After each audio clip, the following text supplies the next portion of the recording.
Hello बच्चों, आज हम लोग क्लास 9 केमिस्ट्री का चैप्टर 3 एटम्स और मॉलिक्यूल्स पढ़ेंगे। इसमें हमने पहले कुछ लॉ पढ़े थे। Law of conservation of mass, law of constant proportion और एक लॉ ऑफ मल्टीपल प्रोपोर्शन था जो कि हायर क्लास में पढ़ना था। इसके बाद पढ़े थे डाल्टन्स एटॉमिक थ्योरी, फिर drawbacks of Dalton's atomic theory, atoms and फिर symbol of the element and atomic mass तक हमने पढ़ लिया था। तो आज पढ़ेंगे हाउ डू आइटम्स एग्जिस्ट। ये topic how do atoms exist, atoms किस तरह से एग्जिस्ट करते हैं। तो कह रहा है the items of only few element called noble gas such as helium, neon, argon, krypton etc are chemically unreactive and exist in the free state as a single item. Helium, neon, argon, krypton जो है वो भी element ही है, लेकिन element में भी हम लोग जानते हैं कि सॉलिड हो सकता है, लिक्विड हो सकता है या गैस हो सकता है। तो हीलियम, नियॉन, आर्गन, क्रिप्टन जो ये सभी क्या है, गैस है। और कैसा गैस है, ये नोबल गैस है। नोबल गैस करने का मतलब है कि ये क्या है, केमिकली अनरिएक्टिव है। ये केमिकली अनरिएक्टिव मतलब किसी भी रिएक्शन में जल्दी पार्टिसिपेट नहीं करते हैं। ये सभी रिएक्टिव नहीं होते हैं। जैसे कि हम सोडियम रहते हैं तो सोडियम को केरोसिन वायर में रखा जाता है। क्यों? क्योंकि वो बहुत ज़्यादा रिएक्टिव होता है। यदि एटमॉस्फेयर में आएगा तो ऑक्सीजन के साथ रिएक्शन कर जाएगा। तो उस तरह से इनका बिहेवियर नहीं होता है। ये लोग बिल्कुल अनरिएक्टिव होते हैं। इसको रिएक्टिव कराने के लिए कुछ कंडीशन अप्लाई करना पड़ता है। और क्या, और they exist in free state, यानी कि सिंगल आइटम के रूप में ये एग्जिस्ट करते हैं। हमने पढ़ा था कि कोई भी जो एलिमेंट के आइटम्स, कोई भी एलिमेंट जो है वो ग्रुप ऑफ आइटम्स में प्रेजेंट रहते हैं। उसमें बहुत सारे आइटम्स प्रेजेंट रहते हैं, लाखों करोड़ों। तो एलिमेंट जो आइटम से मिलकर बना है, लेकिन नोबेल गैस जो है वो भी एलिमेंट्स ही हैं, लेकिन वह फ्री स्टेट के रूप में एग्जिस्ट करते हैं। Items of most of the element are chemically very reactive.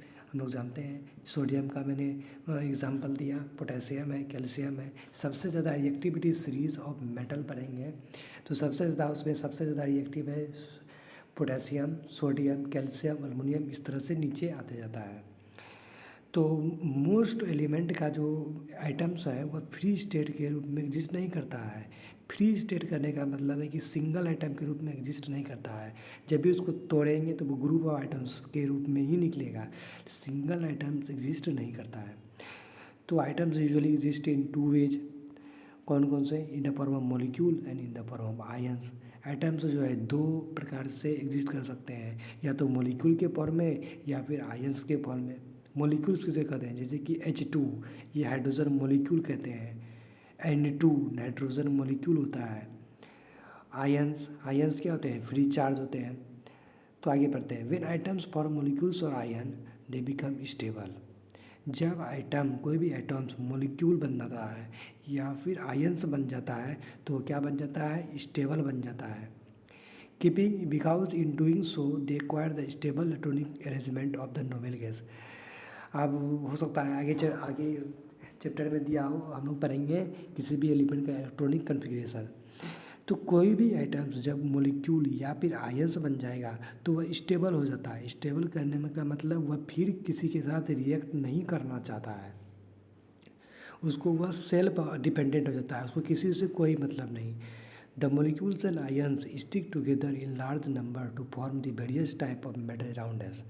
Molecule और आयन एक दूसरे, अब आइटम्स मिलकर मोलिक्यूल और आयन बनते हैं, और बहुत सारे मोलिक्यूल और आयन मिल के मैटर बन जाते हैं जो हम लोग देखते हैं। मैटर यानी क्या? पदार्थ। तो we can not see the individual molecule,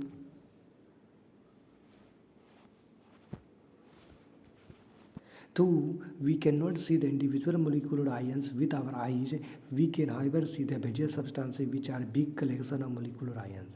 हम लोग किसी पार्टिकुलर मोलिक्यूल, एक मोलिक्यूल, दो मोलिक्यूल या फिर एक आयन, दो आयन को अपने आँखों से नेकेड आई से नहीं देख सकते हैं, लेकिन बहुत सारे मोलिक्यूल मिलकर जो मैटर बनता है या फिर सब्सटेंस कह सकते हैं जो बनता है, उसको हम देख सकते हैं। We can see the various collection of the we can see the various collection of substance which are being collection of molecule और ion.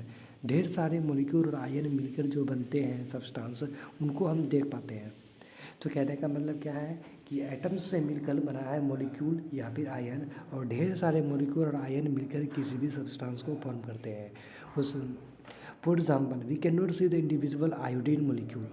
It is I2 molecule. In iodine molecule को हम अपने नेकेड आई से नहीं देख सकते हैं, लेकिन वो क्यों? क्योंकि वह बहुत ही छोटा है, because they are very very small. But we can see the iodine crystal. Iodine crystal मतलब क्या? वो बहुत सारे मोलिक्यूल से मिलकर बना है. आयोडीन से मिल आयोडीन के आयोडीन से मिलकर एक मोलिक्यूल बना और बहुत सारे मोलिक्यूल से मिलकर बना क्रिस्टल. आयोडीन क्रिस्टल नाम दिए. ऐसे वॉयलेट कलर्ड सॉलिड होता है because it is a collection of millions and millions of iodine molecule held together.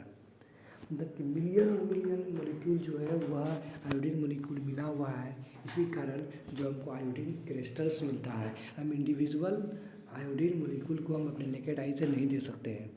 Similarly we can not see the individual sodium ion यानी Na+ आयन. आयन की बात करें तो या तो पॉजिटिव चार्ज होगा या तो नेगेटिव चार्ज होगा. We can not see the individual sodium ion. Sodium ion को इंडिविजुअली हम नहीं देख सकते हैं, या फिर क्लोराइड आयन जो कि Cl- होता है. But we can see the sodium chloride compound common salt यानी NaCl किससे मिलकर बना है? सोडियम आयंस और क्लोराइड आयंस. NaCl जब टूटता है तो बनता है Na+ Cl-. तो NaCl के रूप में जो कि हम लोग खाते भी हैं, तो वो वाइट पाउडर के रूप में एग्जिस्ट करता है because it is formed by the collection of millions and billions of sodium ions and chloride ions. मतलब कहने का मतलब ये है कि हम इंडिविजुअल आयंस या मॉलिक्यूल्स को किसी भी एलिमेंट का नहीं देख पाते हैं, लेकिन जब वही मॉलिक्यूल या आयन बहुत सारे मिलियंस और मिलियंस आयंस मिलकर कुछ बन जाते हैं तो उनको हम देख पाते हैं. तो उसी में एग्जांपल लिया गया सोडियम आयन और क्लोराइड आयन, जो किसका आयंस है, जिसे उससे मिलकर क्या बनता है? तो उससे मिलकर वो सोडियम क्लोराइड बनता है जो कि कॉमन साल्ट है वाइट पाउडर के रूप में, उसको हम देख भी पाते हैं. तो सोडियम क्लोराइड कंपाउंड यानी कॉमन साल्ट जो है वह million and millions of sodium ions and chloride ions से मिलकर बना है. यही कहने का मतलब है. अब हम लोग मोलिक्यूल के बारे में आगे देखते हैं. ये molecules. A molecule is an electrically neutral group of two or more atoms chemically bonded together. Molecule क्या होता है? एक इलेक्ट्रिकली न्यूट्रल ग्रुप है. न तो वह पॉजिटिव चार्ज होता है न तो निगेटिव चार्ज होता है. इलेक्ट्रिकली वो न्यूट्रल है. किससे मिलकर बना है? To or more atoms chemically combined together. उसको हम फिजिकली नहीं कंबाइन किए हैं, वह केमिकल रिएक्शन के द्वारा जो दो या दो से अधिक आइटम मिलकर जो बना है वह मोलिक्यूल कहलाता है. जैसे कि एग्जांपल हम लेते हैं hydrogen H2 molecule most common example है. H2 मोलिक्यूल किससे मिलकर बना है? दो हाइड्रोजन आइटम्स से मिलकर बना है. और दो हाइड्रोजन आइटम कैसे मिलाते हैं? क्या हम फिजिकली मिला देते हैं हाथ से या हैमर से? नहीं, उनको हम रिएक्शन कराते हैं तो बनता है H2 मोलिक्यूल. तो ये पता है, a molecule is an electrically neutral group of two or more atoms chemically combined bonded together. दोनों जो आइटम्स जो हैं वो केमिकली बॉन्डेड होंगे. वो दो भी हो सकते हैं या फिर दो से अधिक भी हो सकते हैं. तो फिर the force which hold the items together in a molecule are called covalent bond. ये कोवैलेंट बॉन्ड ये इंपॉर्टेंट है. इसका डेफिनेशन आप याद कर लेंगे. तो बोल रहा है the force which hold the items together in molecule. अब जब हम बात किए कि जैसे H2 मोलिक्यूल का दो हाइड्रोजन मोलिक्यूल मिलकर बना है H2 मोलिक्यूल, तो वो दोनों हाइड्रोजन आइटम तो अपने केमिकली बॉन्डेड होगा. तो किसी भी चीज़ को बॉन्डेड होने के लिए तो कुछ उसमें बीच में कुछ फोर्स चाहिए. अपने आप तो वो बाउंड होगा नहीं. तो वही फोर्स जो दो आइटम्स को एक मोलिक्यूल में होल्ड करके रखता है, उसको पकड़ कर रखता है, उसको बोलते हैं covalent bond. The forces which hold the atoms together in a molecule are called covalent bond. Thus, a combination of atom in a is called molecule. Molecule को सिंपल में क्या कर सकते हैं? आइटम्स का कम्बिनेशन.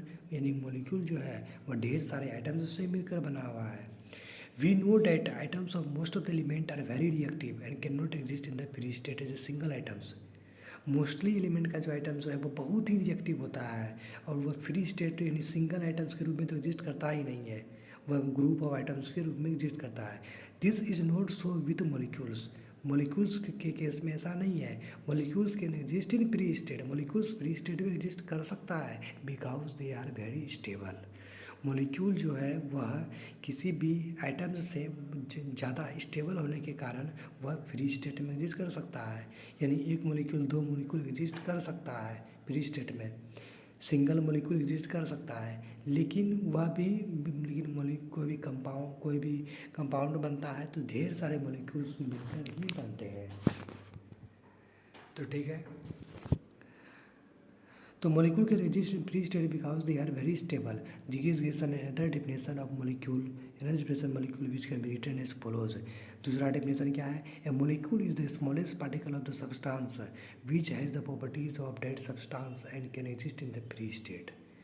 यानी कि बोल रहा है कि कोई भी मोलिक्यूल जो है वह किसी भी सब्सटेंस कैसा भी हो सकता है, एलिमेंट भी हो सकता है, कंपाउंड भी हो सकता है। तो ये molecule the smallest particle of a substance है, किसी भी सब्सटेंस का वह सबसे छोटा पार्टिकल है, एलिमेंट का या कंपाउंड का। विच है the properties of that substance है, और मोलिक्यूल जो है कि वह किसी पार्टिकुलर एलिमेंट या कंपाउंड का सब्सटेंस है। तो ये तो क्लियर हो गया कि जो प्रॉपर्टीज सब्सटेंस का होगा वही प्रॉपर्टीज क्या हो जाएगा, मोलिक्यूल का भी हो जाएगा। एंड और स्पेशल बात क्या है कि यह फ्री स्टेट के रूप में भी एग्जिस्ट कर सकता है। तो a molecule is the smallest particle of a substance, element या फिर compound which has the properties of that substance. उसी सब्सटेंस का प्रॉपर्टीज रहेगा जिस सब्सटेंस का वह मोलिक्यूल रहेगा, जिस सब्सटेंस का मोलिक्यूल रहेगा वही सब्सटेंस का मोलिक्यूल जो है उसका प्रॉपर्टीज लेगा सब्सटेंस का, और वह फ्री स्टेट के रूप में भी एग्जिस्ट कर सकेगा। ठीक है, आगे आते हैं। Molecules can be formed either by the combination of items of the same element और ऑफ डिफरेंट एलिमेंट। मोलिक्यूल जो है वह बहुत सारे आइटम्स से मिलकर बना हुआ है, ये तो पता ही नहीं चल गया। तो वह जो आइटम्स जो है या तो वह सेम एलिमेंट का मिलकर बन सकता है या फिर डिफरेंट एलिमेंट से। मोलिक्यूल जरूरी नहीं कि एक ही एलिमेंट का आइटम से मिलकर बनना चाहिए, वह अलग अलग आइटम से मिलकर भी बन सकता है। वही कह रहा है depending on this there are two type of molecule. Molecule अब दो तरह के होते हैं, मोलिक्यूल ऑफ द एलिमेंट यानी एलिमेंट का molecule and molecule of the compound का मोलिक्यूल। अब हम पढ़ते हैं molecules of the element. Molecules of the element. The molecules of an element contains two or more similar atoms chemically combined together. जब molecules of the element की बात करेंगे तो जो उसका molecules किससे मिलकर बना है, atoms से मिलकर। तो उसमें जो atoms जो होंगे वह दो या दो से अधिक atoms होंगे, लेकिन वह कैसे atoms होंगे, सिमिलर आइटम होंगे, और एक दूसरे से बॉन्ड कैसे होंगे, केमिकली कंबाइंड टुगेदर होंगे। और वो जो फोर्स होता है जो मोलिक्यूल जो आइटम्स के बीच लगता है, मोलिक्यूल को बॉन्ड करके रखता है, उसको फोर्स को क्या कहते हैं, covalent bond. The force which binds the items in a molecule is known as covalent bond. तो वही करा है, for example a molecule of hydrogen element contains two hydrogen item chemically combined together. Hydrogen element है तो उसमें कितने hydrogen item है, दो हाइड्रोजन आइटम है जो कंबाइंड टुगेदर है, and it is written as H2 molecule. H2 molecule में कितने H2 मोलिक्यूल में कितने हाइड्रोजन आइटम्स हैं, दो हाइड्रोजन आइटम्स हैं। दो हाइड्रोजन के बीच कोवैलेंट बॉन्ड लग रहा है और वह मिलकर बन रहा है H2 मोलिक्यूल, केमिकली कंबाइंड है। Hydrogen gas consist of H2 molecule and not of single items of H। Hydrogen items में जो है हाइड्रोजन गैस जो कहते हैं वो H2 मोलिक्यूल्स में प्रेजेंट रहता है, and not of single items of है कि कभी सिंगल H एग्जिस्ट करता ही नहीं है, वो हमेशा करेगा तो दो आइटम्स मिलकर नहीं करेगा। हाइड्रोजन मोलिक्यूल एक डाई एटॉमिक मोलिक्यूल है, क्यों, क्योंकि यह दो आइटम पर मोलिक्यूल एग्जिस्ट करता है, यानी एक हाइड्रोजन मोलिक्यूल में दो आइटम्स होते हैं, इसलिए डाई एटॉमिक, डाई मतलब दो, एटॉमिक मतलब आइटम्स, दो आइटम्स एग्जिस्ट करता है, इसीलिए डाई एटॉमिक मोलिक्यूल कहते हैं। Similarly nitrogen existing N2 molecule, nitrogen N2 molecule के रूप में एग्जिस्ट करता है, ऑक्सीजन O2 मोलिक्यूल में, एंड क्लोरीन है Cl2 मोलिक्यूल। ब्रोमीन एलिमेंट जो है, ब्रोमीन क्या है, एक एलिमेंट है जो कि क्या होता है, लिक्विड कलर का होता है, लिक्विड होता है, consist of Br2 molecule and iodine element which is solid consist of I2 molecule. Bromine liquid भी मॉलिक्यूल के रूप में एग्जिस्ट कर सकता है। तो ब्रोमीन एलिमेंट जो है वह Br2 मॉलिक्यूल के रूप में एग्जिस्ट कर सकता है, और आयोडीन एलिमेंट जो है वह सॉलिड होने के बावजूद I2 मॉलिक्यूल के रूप में एग्जिस्ट करता है, यानी वह सिंगल एटम्स के रूप में एग्जिस्ट नहीं करता है। तो अब अभी इतने तक रहने देते हैं, फिर नेक्स्ट पार्ट सेकेंड वीडियो में देखेंगे। Thanks for watching.